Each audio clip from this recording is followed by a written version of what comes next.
Okay guys, welcome to the channel. I want to do just a quick video on how to use the Tesla app to unlock and drive the car. So let's say you don't have the key with you, it's inside. Like for example, I need to pull the Model X into the garage a little bit more, but I don't want to run inside to grab the key. So if you go into your Tesla app, let me show you here on my phone. So I go into the Tesla app and I've got my car here, it shows park. So obviously it shows these buttons right here, but I go to unlock, it says yes, I want to unlock it. Okay, let's get inside the car. I want to show you how to drive the car with the app.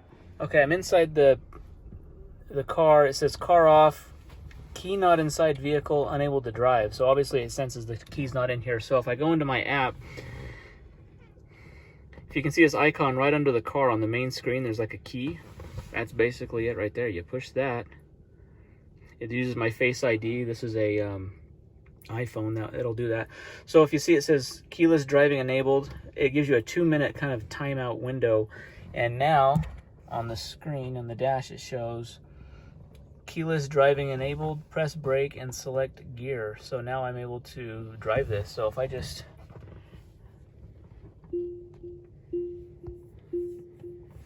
foot on the brake, select drive, now I can drive this. So this is kind of a cool way, I think, if you don't have to always have the key on you. If you forget the key, you don't want to run inside the house and grab the key, or any kind of situation like that. It's really good for this. So just want to do a quick video on that. The app is super helpful to be able to do these kind of things. So thanks for watching the video.